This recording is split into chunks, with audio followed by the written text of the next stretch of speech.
Dear students, so today also we have to do some more problems concerning the determination of the residential status. In today's class, we will be determining the residential status of not this individual but of this Hindu undivided family and that of company. So we can move to the question. This is a question concerning the Hindu undivided family.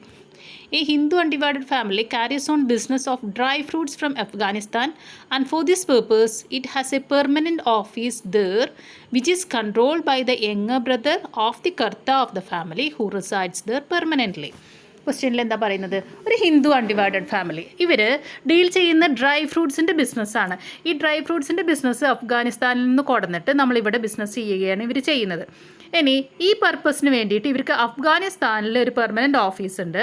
ആ അഫ്ഗാനിസ്ഥാനിലെ permanent office control ചെയ്യുന്നത് കർത്തയുടെ young ബ്രദറാണ്. ഈ കർത്തയുടെ young brother അഫ്ഗാനിസ്ഥാനിൽ നിന്നുകൊണ്ട് തന്നെയാണ് ഇതിൻ്റെ control കാര്യങ്ങളൊക്കെ ചെയ്യുന്നത്. ഇനി നമുക്കിവിടെ യങ് ബ്രദറിനെ കുറിച്ചിട്ടല്ല നമുക്കിവിടെ കൂടുതലായിട്ട് നോക്കണം. നമുക്ക് കർത്തയുടെ കാര്യങ്ങളാണ് നമുക്കൊരു ഹിന്ദു അൺഡിവൈഡഡ് ഫാമിലിയുമായി ബന്ധപ്പെട്ട ക്വസ്റ്റ്യനിൽ നമ്മൾ ശ്രദ്ധിക്കേണ്ടത്. The Kartha permanently resides in India. അപ്പോൾ നമ്മുടെ കർത്ത എവിടെയാണ് താമസിക്കുന്നത്? ഇന്ത്യയിലാണ് താമസിക്കുന്നത്. പെർമനൻ്റായിട്ട് താമസിക്കുന്നത് ഇന്ത്യയിലാണ്. But sometimes visits his office in Afghanistan for a few days. പക്ഷേ അഫ്ഗാനിസ്ഥാനിലുള്ള അദ്ദേഹത്തിൻ്റെ ഓഫീസ് വിസിറ്റ് ചെയ്യാൻ വേണ്ടിയിട്ട് അദ്ദേഹം കുറച്ച് ദിവസങ്ങളിൽ പോവാറുണ്ട്. Okay, then the policy decisions are taken by Karta, but in emergency his younger brother can also take decisions himself. ഈ ബിസിനസ്സുമായി ബന്ധപ്പെട്ട് വരുന്ന പോളിസി ഡിസിഷൻസ് എല്ലാം തന്നെ എടുക്കുന്നത് കർത്തയാണ്. പക്ഷേ എന്തെങ്കിലും പെട്ടെന്നൊരു എമർജൻസി കേസ് വന്നു കഴിഞ്ഞാൽ അദ്ദേഹത്തിൻ്റെ യങ് ബ്രദറും ഡിസിഷൻസ് എടുക്കാറുണ്ട്. Day to day affairs are our controlled by the young brother. ദൈനംദിന കാര്യങ്ങളൊക്കെ നോക്കുന്നത് യങ് ബ്രദർ തന്നെയാണ്.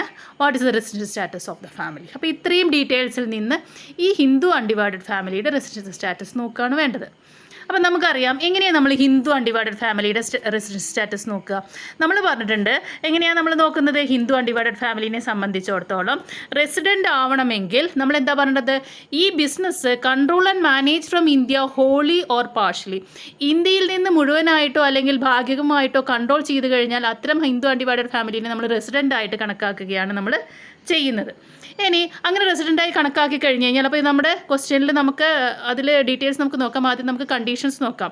അപ്പോൾ ഇത് റെസിഡൻ്റ് ആണ് എന്ന് മനസ്സിലായി കഴിഞ്ഞ് കഴിഞ്ഞാൽ ഇനി പിന്നെ നമ്മൾ നോക്കുന്നത് കർത്ത അഡീഷണൽ കണ്ടീഷൻ സാറ്റിസ്ഫൈ ചെയ്യുന്നുണ്ടോ എന്ന് നോക്കുക. അഡീഷണൽ കണ്ടീഷൻസ് രണ്ടും സാറ്റിസ്ഫൈ ചെയ്യുന്നുണ്ട്. അതായത് ഇൻഡിവിജ്വലിൻ്റെ അഡീഷണൽ കണ്ടീഷൻസ് ആണ് ഇവിടെ ഉദ്ദേശിക്കുന്നത് കേട്ടോ. 10 വർഷത്തിൽ 2 വർഷം ഇന്ത്യയിലുണ്ടാവണം. അതേമാതിരി തന്നെ 7 വർഷത്തിൽ 730 ദിവസം ഇന്ത്യയിലുണ്ടാവണം. ആ രണ്ട് അഡീഷണൽ കണ്ടീഷൻ സാറ്റിസ്ഫൈ ചെയ്യുന്നുണ്ടെങ്കിൽ ഹിന്ദു അൺഡിവൈഡഡ് ഫാമിലി എന്തായി മാറി? ഓർഡിനറി റെസിഡൻ്റായി മാറുകയും അതേമാതിരി തന്നെ അഡീഷണൽ കണ്ടീഷൻ കർത്ത സാറ്റിസ്ഫൈ ചെയ്യുന്നില്ല എങ്കിൽ not ordinary resident Hindu undivided family ആയി മാറുകയുമാണ് ചെയ്യുന്നുണ്ടായിരിക്കുക. ഇനി എങ്ങനെയാണ് നോൺ റെസിഡൻറ്റ് എന്നുള്ള സിറ്റുവേഷനിൽ എന്താ വരുന്നത്? Control and manage from outside India. ഇന്ത്യക്ക് പുറത്താണ് കൺട്രോൾ ആൻഡ് മാനേജ്മെൻറ്റ് നടക്കുന്നത് എങ്കിൽ നമ്മൾ അത്തരം ഹിന്ദു അൺഡിവൈഡഡ് ഫാമിലിനെ പറയുക നോൺ റെസിഡൻറ്റ് എന്നാണ്. അപ്പോൾ ഇത്രയുമാണ് ഇതുമായി ബന്ധപ്പെട്ടിട്ടുള്ള നമുക്കറിയുന്ന ആക്റ്റിൽ പറഞ്ഞിട്ടുള്ള നിയമങ്ങൾ, ഫിനാൻസ് ആക്റ്റിൽ പറയുന്ന നിയമങ്ങൾ. ഇനി നമുക്ക് നമ്മുടെ ക്വസ്റ്റ്യനിൽ ഇവിടെ എങ്ങനെയാണ് പറയുന്നത്? Here control and management of the business is done partially from India by Kartha. അതായത് മേജർ തീരുമാനങ്ങളൊക്കെ എടുക്കുന്നത് കർത്ത തന്നെയാണ്. കർത്തയാണെങ്കിലോ ഇന്ത്യയിൽ പെർമനൻ്റ് ആയിട്ട് താമസിക്കുന്ന ആളാണ്. ചിലപ്പോൾ മാത്രമേ അഫ്ഗാനിസ്ഥാനിലേക്ക് പോവുള്ളൂ എന്നാണ് ക്വസ്റ്റ്യനിൽ പറഞ്ഞത്. അപ്പോൾ ഇന്ത്യയിൽ നിന്ന് തന്നെയാണ് കൺട്രോൾ ആൻഡ് മാനേജ്മെൻറ്റ് നടത്തുന്നത് എന്ന് മനസ്സിലായി. അതുകൊണ്ട് we can say Hindu undivided family is a resident in India for the assessment year 21-22. അപ്പോൾ കൺട്രോൾ ആൻഡ് മാനേജ്മെൻറ്റ് ഇന്ത്യയിൽ നിന്ന് നടത്തി കഴിഞ്ഞാൽ അത്തരം ഹിന്ദു അൺഡിവൈഡഡ് ഫാമിലിയെ നമ്മൾ പറയുന്നത് എന്താണ്? റെസിഡൻ്റ് ആണ്. ഇനി റെസിഡൻ്റ് ആയി കഴിഞ്ഞ് കഴിഞ്ഞാൽ നമുക്ക് നെക്സ്റ്റ് കാര്യം നമുക്ക് നോക്കണം അല്ലേ? അഡീഷണൽ കണ്ടീഷനിലേക്ക് പോവാം. ഫസ്റ്റ് അഡീഷണൽ കണ്ടീഷൻ എന്ന് പറയുന്നത് 2 out of 10 previous year Kartha must be in India. അത് സാറ്റിസ്ഫൈങ് ആണല്ലോ. ആകെ കുറച്ച് ദിവസമാണ് അഫ്ഗാനിസ്ഥാനിലേക്ക് പോകുള്ളൂ എന്നേ പറഞ്ഞത്. അപ്പോൾ അതിൽ നിന്ന് മനസ്സിലാക്കാം റെലവൻറ്റ് പ്രീവിയസ് ഇയറിന് തൊട്ട് മുന്നേ വരുന്ന 10 വർഷത്തിൽ 2 വർഷം ഇന്ത്യയിൽ ആരുണ്ടായിട്ടുണ്ട്? കർത്ത ഉണ്ടായിട്ടുണ്ട്. അപ്പോൾ കണ്ടീഷൻ 1, അഡീഷണൽ കണ്ടീഷൻ 1 സാറ്റിസ്ഫൈ ചെയ്തു. ഇനി രണ്ടാമത്തെ അഡീഷണൽ കണ്ടീഷനിൽ പറയുന്നത് 7 പ്രീവിയസ് ഇയറിൽ, അതായത് റെലവൻറ്റ് പ്രീവിയസ് ഇയറിന് തൊട്ട് മുന്നേയുള്ള 7 പ്രീവിയസ് ഇയറിൽ 730 ദിവസം കർത്ത മസ്റ്റ് ബി ഇൻ ഇന്ത്യ. അതും സാറ്റിസ്ഫൈങ് ആണല്ലോ. നമ്മൾ പറഞ്ഞു കുറച്ച് ദിവസം മാത്രമേ ഇന്ത്യക്ക് വിട്ടു പോകുന്നുള്ളൂ. So that is also satisfying. So both additional conditions R satisfying here. So we can say that this Hindu undivided family is a resident and ordinary resident for the assessment year 2021-22. So moving to the next question. This question is concerning a company. Here, determine the residential status of the company. X Limited is an Indian company carrying on business in India as well as in British East Africa. Its income accruing or arising in British East Africa in the previous year far exceeded its income accruing or arising in India. ഇവിടെ നമ്മുടെ കമ്പനിയുടെ പേര് X limited ആണ്. ഈ X limited എന്ന് പറയുന്നത് ഒരു Indian കമ്പനിയാണ് എന്നാണ് പറയുന്നത്. ഈ ഇന്ത്യൻ കമ്പനി എന്ത് ചെയ്യുന്നുണ്ട്? ഇന്ത്യയിലും ബിസിനസ് ചെയ്യുന്നുണ്ട്, ബ്രിട്ടീഷ് ഈസ്റ്റ് ആഫ്രിക്കയിലും ബിസിനസ് ചെയ്യുന്നുണ്ട്. ഇനി പറയുന്നത് എന്താ വെച്ചാൽ ബ്രിട്ടീഷ് ഈസ്റ്റ് ആഫ്രിക്കയിൽ നിന്ന് എക്രൂ ചെയ്യുന്ന വരുമാനം എന്ന് പറയുന്നത് ഇന്ത്യയിൽ നിന്ന് കിട്ടുന്ന വരുമാനത്തിനേക്കാൾ കൂടുതലുണ്ട് എന്നാണ് പറയുന്നത്. വരുമാനം എത്ര വേണമെങ്കിലും ഉണ്ടായിക്കോട്ടെ, നമുക്ക് അതൊന്നും നോക്കേണ്ട ആവശ്യമില്ല. നമുക്ക് ആകെ കൂടി നോക്കേണ്ട ആവശ്യം കമ്പനിയുടെ കേസിൽ നമ്മൾ രണ്ടായിട്ട് കമ്പനിയെ ഡിവൈഡ് ചെയ്തിട്ടുണ്ട്, ഇന്ത്യൻ കമ്പനി എന്നും ഫോറിൻ കമ്പനി എന്നും. ഇന്ത്യൻ കമ്പനി ആണ് എങ്കിൽ അവിടെ ഒന്നും തന്നെ നോക്കേണ്ട ആവശ്യമില്ല. That company will be resident in India. അതേസമയത്ത് ഫോറിൻ കമ്പനിയാണ് എങ്കിൽ നമ്മൾ നോക്കണം, കൺട്രോൾ ആൻഡ് മാനേജ്മെൻറ്റ് ഇന്ത്യയിൽ നിന്നാണ് ചെയ്യുന്നത് എങ്കിൽ ഫോറിൻ കമ്പനി ഇനിയും റെസിഡൻറ്റ് ഇൻ ഇന്ത്യ എന്നാണ് നമ്മൾ കണക്കാക്കുക. അതേസമയത്ത് ഫോറിൻ കമ്പനിയുടെ കൺട്രോൾ ആൻഡ് മാനേജ്മെൻറ്റും ഫോറിനിൽ നിന്നാണ് ചെയ്യുന്നത് എങ്കിൽ നമ്മൾ അതിനെ എന്ത് പറയുന്നു? നോൺ റെസിഡൻറ്റ് എന്ന് പറയുന്നു. കമ്പനീസിൻ്റെ കേസിൽ നമുക്ക് ആകെ കൂടി രണ്ട് കാറ്റഗറിയാണ് റെസിഡൻറ്റ് സ്റ്റാറ്റസ് ഉള്ളൂ, റെസിഡൻറ്റും non റെസിഡൻറ്റും.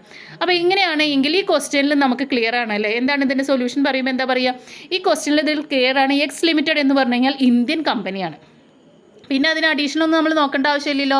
Since X limited is an Indian company, it is a resident company. It is immaterial whether its foreign income exceeds Indian income or vice versa. Indian income കൂടിയാലും കുഴപ്പമില്ല, ഫോറിൻ ഇൻകം കൂടിയാലും കുഴപ്പമില്ല. ഇന്ത്യയിലുള്ള companies, ഇന്ത്യയിൽ register ചെയ്ത companies എല്ലാം തന്നെയും നമ്മുടെ ആക്ട് 2013 പ്രകാരം രജിസ്റ്റർ ചെയ്തിട്ടുള്ള കമ്പനീസ് എല്ലാം തന്നെയും നമ്മൾ റെസിഡൻറ്റ് ഓഫ് ഇന്ത്യ ആയിട്ടാണ് നമ്മൾ കണക്കാക്കുക. So moving to the next question, that is also concerning this company. That is, here there are two companies, that is X Limited and Y Limited are registered in Pakistan and India respectively. അതായത് രണ്ട് companies X ലിമിറ്റഡും ഉണ്ട്, Y ലിമിറ്റഡും ഉണ്ട്. ഇതിൽ X ലിമിറ്റഡിനെ പാകിസ്ഥാനിലും Y ലിമിറ്റഡിനെ ഇന്ത്യയിലും register ചെയ്തതാണ്. അപ്പോൾ അതിൽ നിന്ന് ആദ്യം തന്നെ നമുക്ക് മനസ്സിലായി വൈ ലിമിറ്റഡ് ഇന്ത്യയിൽ രജിസ്റ്റർ ചെയ്താണെന്ന് വെച്ചാൽ ഇന്ത്യൻ കമ്പനിയാണ് അല്ലേ. അപ്പോൾ പിന്നെ റെസിഡൻറ്റ് സ്റ്റാറ്റസ് നമുക്ക് നോക്കേണ്ട ആവശ്യമില്ല, റെസിഡൻ്റ് ആണല്ലോ. നമുക്ക് വൈ ലിമിറ്റഡിൻ്റെ കാര്യം മാത്രമേ എക്സ് ലിമിറ്റഡിൻ്റെ കാര്യം മാത്രമേ നോക്കണ്ടൂ. എക്സ് ലിമിറ്റഡിനെ രജിസ്റ്റർ ചെയ്ത് പാകിസ്ഥാനിലാണ് എങ്കിൽ അതൊരു ഫോറിൻ കമ്പനിയാണ്. ഇനി ഈ എക്സ് ലിമിറ്റഡിൻ്റെ കൺട്രോൾ ആൻഡ് മാനേജ്മെൻറ്റ് ഇന്ത്യയിൽ നിന്ന് ചെയ്യുകയാണെങ്കിൽ, ഫോറിൻ കമ്പനിയുടെ കൺട്രോൾ ആൻഡ് മാനേജ്മെൻറ്റ് ഇന്ത്യയിൽ നിന്ന് ചെയ്യുകയാണെങ്കിൽ ഫോറിൻ കമ്പനി ആയാലും അതിനെ റെസിഡൻ്റായിട്ട് നമ്മൾ കണക്കാക്കും. അങ്ങനെയാണ് പറയുന്നത്. ഇനി അതിൽ അപ്പോൾ നമുക്ക് നോക്കേണ്ടത് എക്സ് ലിമിറ്റഡിൻ്റെ കൺട്രോൾ ആൻഡ് മാനേജ്മെൻറ്റ് എവിടെ നിന്ന് ചെയ്യുന്നു എന്ന് നമുക്ക് നോക്കാം. The place of effective management of X limited is in India. എന്താ പറയുന്നത്? എക്സ് ലിമിറ്റഡിൻ്റെ ഇഫക്റ്റീവ് മാനേജ്മെൻറ്റ് നടത്തുന്നത് ഇന്ത്യയിൽ നിന്നാണ്. അപ്പോൾ പിന്നെ പ്രത്യേകിച്ച് പറയേണ്ട ആവശ്യമില്ലല്ലോ, റെസിഡൻ്റ് ആയില്ലേ. Whereas all board meetings of Y limited were held in Pakistan. പക്ഷേ അതേ സമയത്ത് വൈ ലിമിറ്റഡിൻ്റെ ബോർഡ് മീറ്റിംഗ്സ് ഒക്കെ നടത്തുന്നത് എവിടെയാണ്? പാകിസ്ഥാനിലാണ്. ബോർഡ് മീറ്റിംഗ് എവിടെ വേണമെങ്കിൽ നടത്തിക്കോട്ടെ, ഇന്ത്യയിൽ രജിസ്റ്റർ ചെയ്ത കമ്പനീസൊക്കെ എവിടെ നമ്മൾ എന്തായിട്ടാണ് പറയുക? റെസിഡൻറ്റ് എന്ന് തന്നെയാണ് നമ്മൾ പറയുക. അപ്പോൾ നമ്മൾ ഈ ക്വസ്റ്റ്യൻ എങ്ങനെയാണ് റെസിഡൻറ്റ് സ്റ്റാറ്റസ് നമ്മൾ പറയുക? നമ്മൾ ആദ്യം നോക്കുക എക്സ് ലിമിറ്റഡിൻ്റെ കേസ് നോക്കുക. എക്സ് ലിമിറ്റഡ് എവിടെയാണ് രജിസ്റ്റർ ചെയ്തിട്ടുള്ളത്? പാകിസ്ഥാനിലാണ് രജിസ്റ്റർ ചെയ്തിട്ടുള്ളത്.